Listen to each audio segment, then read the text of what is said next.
Mr. Speaker, thank you. I have images of three politicians in my office: Abraham Lincoln, Robert F. Kennedy, and Samuel F. Bellman, who was the first Jewish person ever elected to the Minnesota legislature, a great champion of civil rights and civil liberties in the Constitution and of the creation of the State of Israel, the Jewish democratic state, in 1948.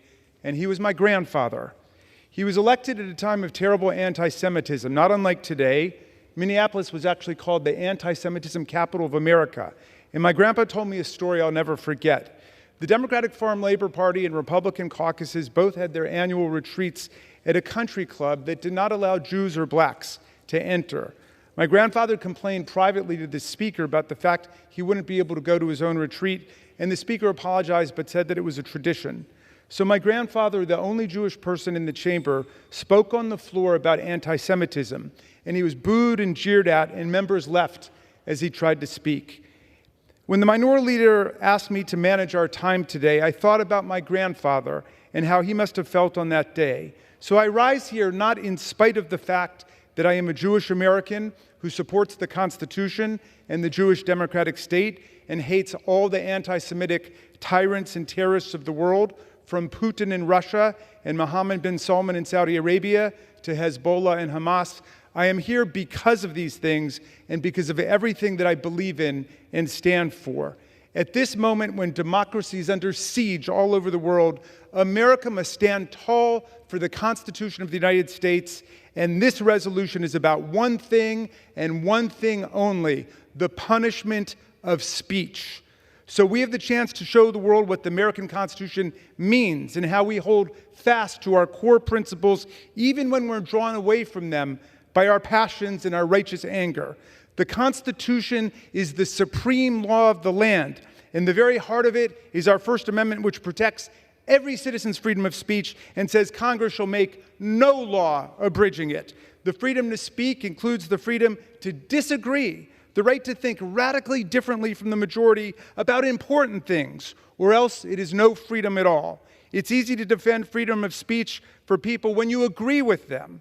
The test for each member today is whether you can defend freedom of speech for people when you most fundamentally and vehemently disagree with them. The First Amendment is like an apple, and everybody wants to take just one little bite out of it.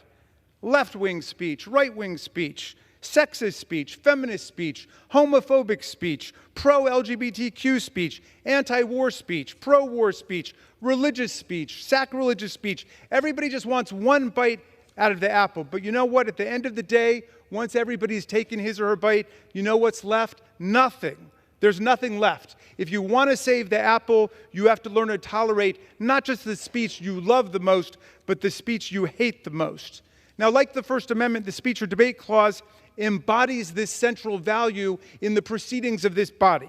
It states that members of Congress shall in all cases, except treason, felony, and breach of the peace, be privileged from arrest during their attendance at the session of their respective houses and in going to and from the same. And for any speech or debate in either house, they shall not be questioned in any other place.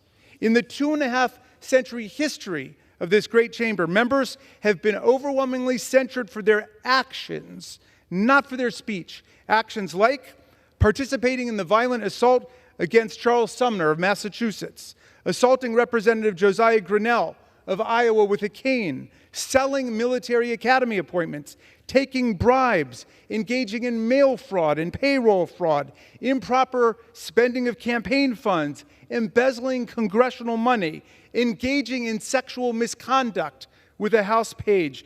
Do you see the difference? It's not what they said, it's what they did. And I can find only 3 categories of cases where speech is the sum and substance of the charge, and all are exceptions that have been ratified by the Supreme Court. 1, violent threats against other members of this body, which, as the court has found as recently as April, are not protected by the First Amendment. 2, fighting words, the use of unparliamentary or aggressively insulting language on the House floor that constitute a direct affront to another member. And the Supreme Court has said that fighting words are not protected.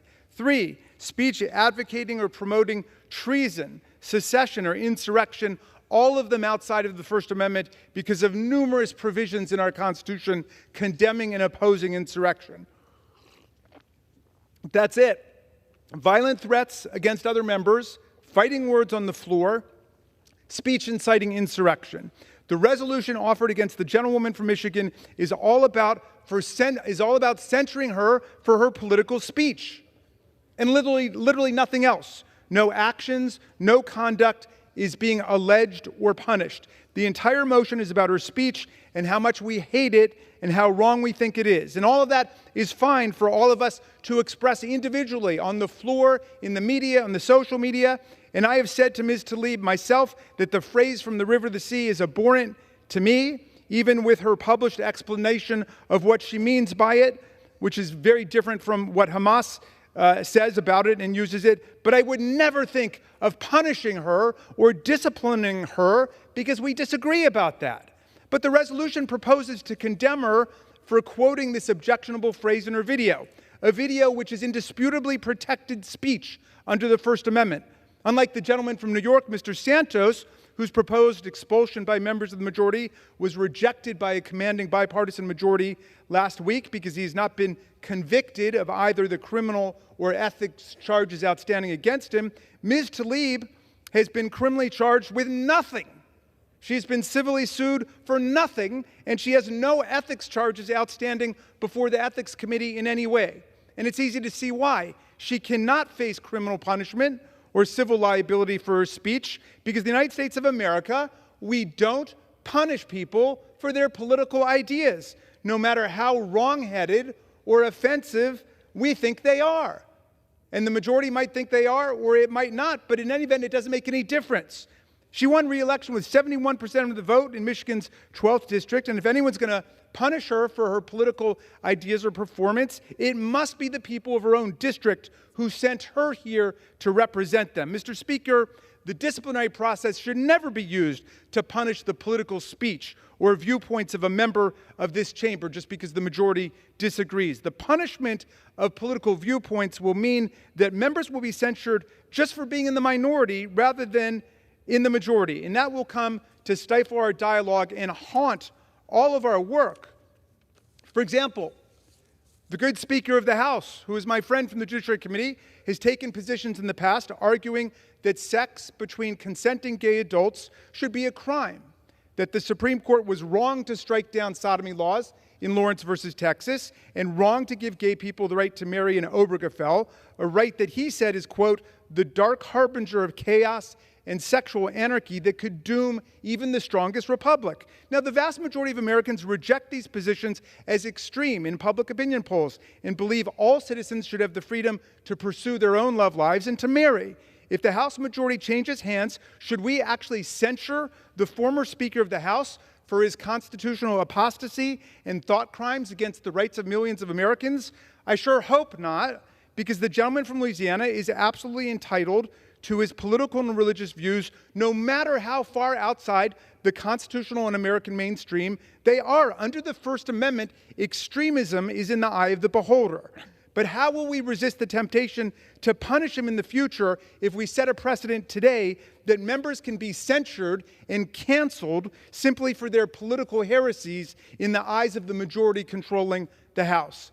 If we say the gentlelady can be punished because her views of history are wrong, as I heard my friend say, can we then punish members of this body who refuse to vote to take down in our halls statues of members of Congress from the 19th century who joined the Confederacy and committed treason against the Union? People like John Breckinridge, a former vice president and U.S. senator who was expelled from the Senate after he defected to the Confederacy?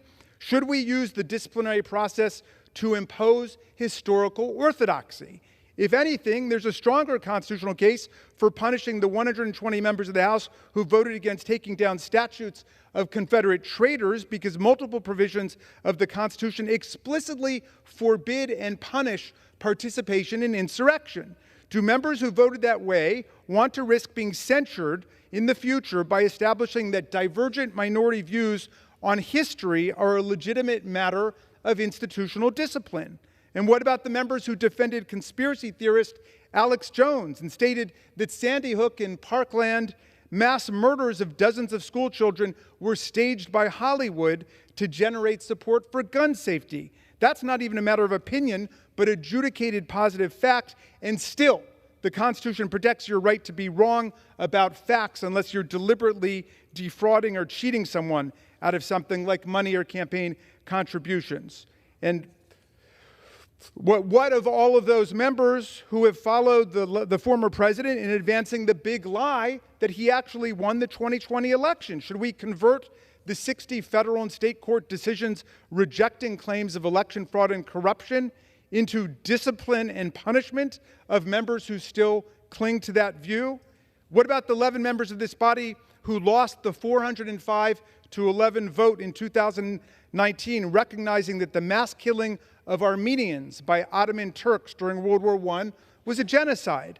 Does their denial of the genocidal character of the deaths of more than 1 million Armenians qualify them for collective punishment today, institutional punishment? Can we convert differing interpretations of history into the basis for disciplinary action? Well, perhaps you say political dissent should be uniquely punishable when it comes to foreign policy. But of course, the First Amendment doesn't distinguish between speech having domestic or foreign policy content. All of it is protected. If not, every member of this body who's voted against aid to Ukraine and praises Vladimir Putin, as the former president did, for his genius and his savvy, or says Putin is not our enemy, as a number of members have, could be censured for it by this body. This resolution not only degrades our Constitution, but it cheapens the meaning of discipline in this body for people who actually commit wrongful actions like bribery, fraud, violent assault, and so on. When people are punished for their political ideas and expression, they will wear it as a badge of honor. They will fundraise on it. Millions of dollars will flow in to people who are punished that way, and they will join the public in mocking the new speech censors of Congress.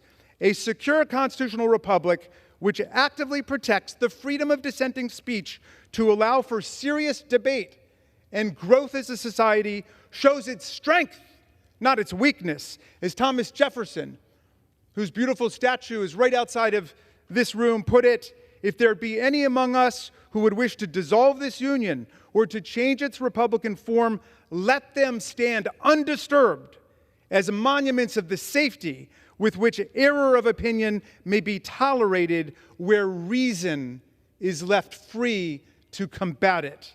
Now is a moment when we will get to see who in the House of the Representatives believes in the freedom of speech, even the speech they hate, versus those who want to impose a new political straitjacket of cancel culture on America and Congress. I reserve.